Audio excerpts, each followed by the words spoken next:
undang dasarnya, bahkan di paspornya orang-orang Tiongkok itu digambarkan di situ. Petanya, begitu, ini petanya ada namanya 9 garis putus yang diklaim. Itu kenapa putus-putus? Mereka mau klaim. Mereka juga belum confirm itu punya China. Nah, garis putus yang di selatan itu adanya di utara Pulau Natuna. Itu menyentuh ZEE kita dan dia overlap dengan kita.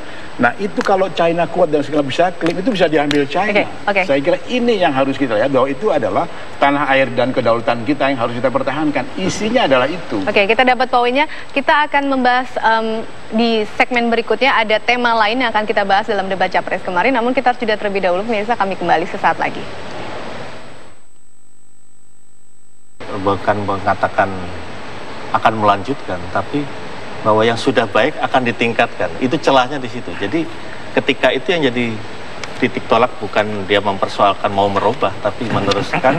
Bahkan yang baik itu ditingkatkan lebih lanjut, berarti ya itulah skema yang dia jabarkan mulai dari soal ekonomi, politik, dan politik luar negeri itu yang akan berwarna. Jadi postur politik luar negerinya bisa jadi berubah, yang mungkin pada tingkat menyesuaikan kondisi sekarang. Nah, makanya kenapa misalnya WTO ditanyakan apa, itu kan kaitannya krusial sekali dalam politik, walaupun itu ekonomi ya, tapi karena ini terkait platform Prabowo yang sejauh yang saya pahami adalah di core-nya di ekonomi sebagai kepentingan nasional nyata.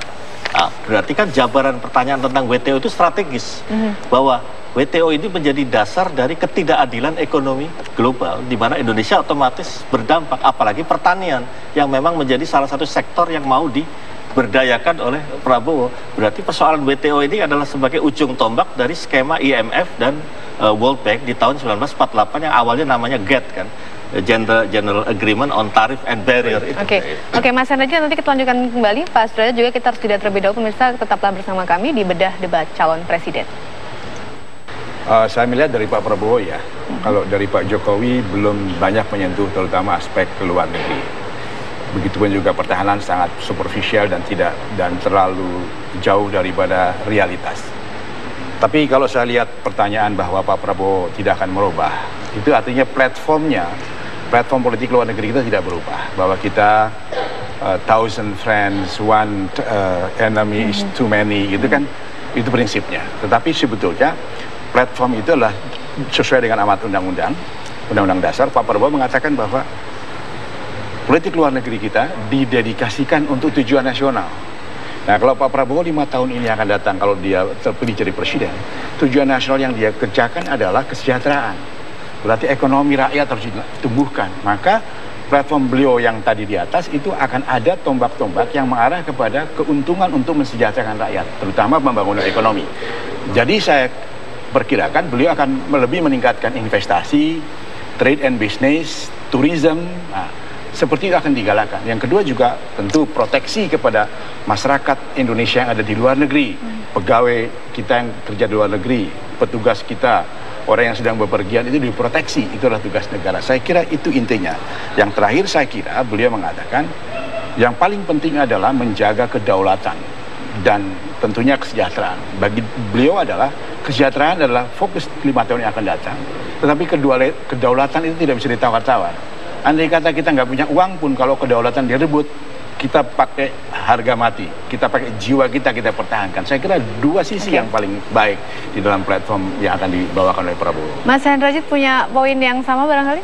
Ya, jadi kalau melihat perbandingan perdebatan dua capres kemarin, itu memang kalau saya lihat memang yang paling clear skema dan strategi politik luar negerinya ya Pak Prabowo, apalagi ini dikaitkan dengan core national interest-nya itu kan di ekonomi, terutama tekanan di pemberdayaan pertanian dan kata kesejahteraan yang tadi Pak Derajat katakan otomatis mengimplikasikan adanya sebuah pemihakan, termasuk bukan hanya ke dalam arti memihak kekuatan ekonomi yang masih lemah atau yang tertinggal seperti bahasanya Pak Prabowo, tapi juga dalam konteks menyikapinya ke dunia internasional, baik di fora-fora multilateral maupun di regional. Jadi itu yang saya kira menjadi dasar, walaupun dalam konteks ini kata-kata kesejahteraan, perlunya memupuk kekuatan nasional, perlunya ini harus jadi cermin kondisi dalam negeri yang kuat dulu. Nah itu membawa implikasi dengan sendirinya juga di postur politik luar negeri Dan misalnya kata-kata kesejahteraan itu dijabarkan dalam pemihakan, otomatis kan dia harus jabarkan di diplomasinya juga, di dalam negosiasi di forum internasional maupun regional, dan itu pasti otomatis juga akan posturnya juga akan, saya perkirakan akan high profile. Baik, kita sudah dapat poinnya. Ini merupakan akhir dari bedah debat capres. Mas Hendraji, terima kasih. Pak Sudrajat juga terima kasih. Nanti kita bisa jumpa lagi di lain kesempatan. Dan pemirsa, ini adalah akhir jumpa kita di bedah debat capres 2014. Saya Paramita Sumantri. Terima kasih. Sampai jumpa. Bendera negeriku